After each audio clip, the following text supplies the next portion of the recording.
out back again in the backyard.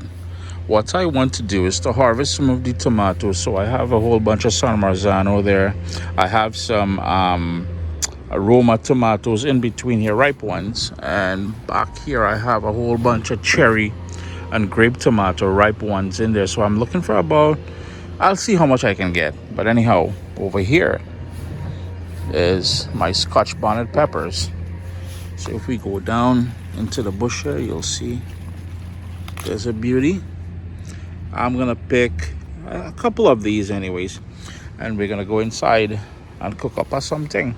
So we're inside now, and in my pot here I've got a combination, well, about 4 pounds of tomato, a combination of the sort of Roma or San Marzano. There's some San Marzano down at the bottom, grape tomato, and all of these tiny little cherry ones. Now, if you wanted to only use Roma tomato, that's fine. What I would recommend you do is you make a sort of a cut here, and you just pour hot water into only Roma tomato in a bowl. Give it about, I don't know, maybe about 10-15 seconds. Pour it out and pour cool water, and then you'll be able to remove the skin, and then you'll be able to skip this step. I'm doing it this way because the skin and everything, I want to get rid of it. So what I'm going to do is, and there's no water or anything in here, I'm going to cook this down, and then I'm going to take the essence of it, all of that pulp and juice and everything else out of it, and then we'll continue with making that Scotch Bonnet tomato jam. Yeah, not something we grew up eating in the Caribbean, but over the years, whenever I have extra tomato, I usually try to experiment with it, and this is one of those experiments, and it's a great way. You notice the tomato, they're ripe, and they're starting to split. There's a few of them, and there are hundreds of these little bad boys, and it's gonna have seeds and everything else. Tons of seeds in these little guys, but again, we're gonna strain it. But for now, all we're gonna do is put this on a medium heat. This is gonna break down, it's gonna collapse.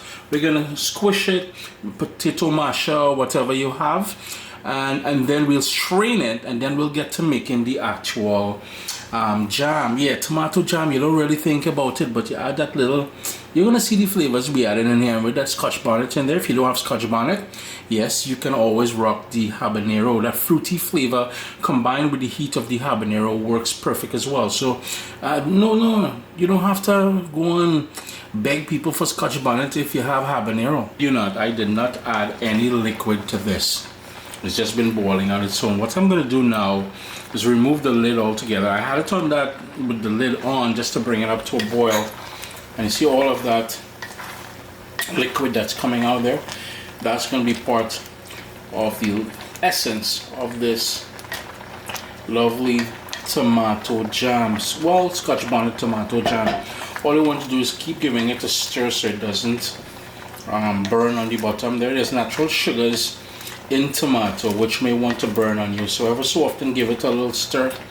And using my spatula here, I'm just going to break the bigger San Marzanos. I notice how it's already started to take on some body, and there are all those tiny seeds I was talking about. We're going to remove that. We don't want that in our jam. Pretty much broken down. What I'm going to do is any of these ones that are not fully broken down, I'm just going to use my spatula and squish them. It's a combination between squish and crush. I'm making up words as I go along. Yeah. Anyhow, what we're gonna do is being very careful. It's gonna be hot, right? So I'm gonna turn off the stove and all that. We're gonna strain this. We're gonna discard all the seeds and the skin and everything else. And that elixir, that liquid, that pulp, and you want to scrape the bottom of your strainer as well, because that's where a lot of the pulp is going to be, the underside that is. And you're going to return it back into the pot here, and then we're going to start building on those flavors from the natural sweetness of the tomato and the tomato flavor itself. I don't want to make a mess, so I'm just trying to keep everything close. And all I'm going to do is press on my strainer like so. And you're going to see on the bottom here, all of that pulp is going to accumulate. I want to get that pulp as well too, because that is what's going to potentially thicken up this jam to give it a nice consistency. We will be adding pectin as well, but you see all this stuff here, this is what we don't want. But I'm just going to keep working it up the sides of my strainer, and now I'll be better able to show you that lovely pulp that I'm talking about. in combination with the liquid from it.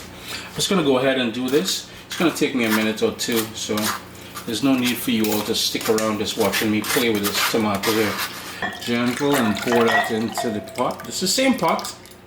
We have the sort of essence of all that ripe tomato in there. Now we need that Scotch bonnet pepper, and what I have here is 4 Scotch bonnet pepper, chopped up, seeds and everything. And you know, if you wanted, when we cook the tomato at the start, if you wanted to add the Scotch bonnet pepper in there, the heat and the flavor and everything would have been in this sort of nectar that we have on the bottom here. I'm going to try to create a bit of texture for this jam. Yes, we are using pectin, but I'm also going to I want pieces of that Scotch bonnet pepper in there, so when you taste the jam, when you're eating the jam, you get flecks or little pieces of that Scotch bonnet.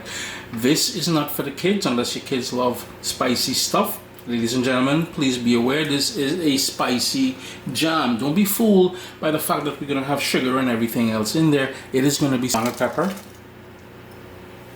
crushed garlic, and that will also help give it that sort of texture that I'm looking for.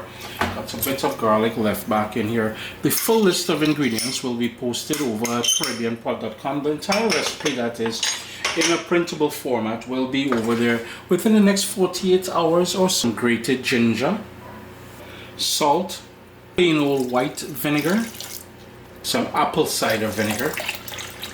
That's one of the things you got to remember, because of the Scotch bonnet pepper in there, the sort of fumes and the scent from this may want to choke you, so you really got to vent your kitchen. It's just the nature of working with hot peppers. I reduced it down to a rolling boil now. I'm going to give it about 25 to 30 minutes. It just came up to a boil. It was more vigorous than that. I'll just show you guys what we have going on here. See? What I'm going to do is allow this to go for about 30 minutes. At that point, if I'm not happy with the consistency, I will add another package of pectin. But for now, we're going to hold off on that. We're just going to let this, you know, reduce down some of the liquid. It's going to evaporate because we don't have the lid on there anymore. And, you know, the Scotch bonnet is going to make its way in there. That ginger, the garlic, of course, it's jam, so you have sugar in there. And of course, you know, the balance, because sometimes tomato can be tart. You need that salt in there, because you saw me going with salt. And you're probably wondering, Chris, salt in jam? Yeah, it's a thing, you know. It's a thing. 1.5. At the 30-minute mark, what I went ahead and did is added another pack of the pectin. So in total, 2 packages, which is 170 mLs. It's reduced considerably, as you can see. And what I do have is my sterilized containers. Turn off the stove. I'm going to move this over because, yo, this is really hot. There's a lot of sugar in there and stuff like that. And you can see it's really gone thick, and that is what's going to allow it to set, which means it's going to take on the sort of consistency and texture of a jam. What you also want to do is at the back of your spoon, once you can do that, it's going to be hot. Once you can see that separation there, that means you're on the right track. So I'm going to turn off the heat. I'm going to go into my sterilized containers, and yo, tomato Scotch bonnet or Scotch bonnet tomato jam, I'm telling you, it's the best thing. Yo, and you make your charcuterie, as I said, and you put this on your little fancy cheese and your crackers and stuff like that. You're winning real points this holiday season. Sup, soldiers? Listen, if you enjoy this recipe, I'd really appreciate it if you hit subscribe and click that bell notification thing. If you've made the recipe, take a picture and send it to me. Email address down here. I mean, trying to tell people the email address, them butts will take the address and do all kind of thing with it. And tag me on Instagram at Caribbean Pot. I really appreciate you guys, and thanks for being in my kitchen with me today. Irie. You know, it's one of them things. In Canada here, they call this canning, but there's no can involved. It's glass jars, right? These, because it's formed that airtight seal, it can last anywhere from 6 months to a year in your pantry.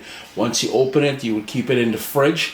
You make your toast, slap some of that tomato Scotch bonnet jam on there, and you know, you're enjoying yourself. Use it anywhere you would typically use jam. It's totally up to you. Now, if you wanted Like I said earlier there, your little charcuterie board this holiday season coming up there. Oh, you know, make smaller jars. Give it out as gifts. Something from the heart. So many gift ideas I've been sharing with you all. Anyhow, Scotch Bonnet tomato jam. I hope you guys get an opportunity to give this one a try.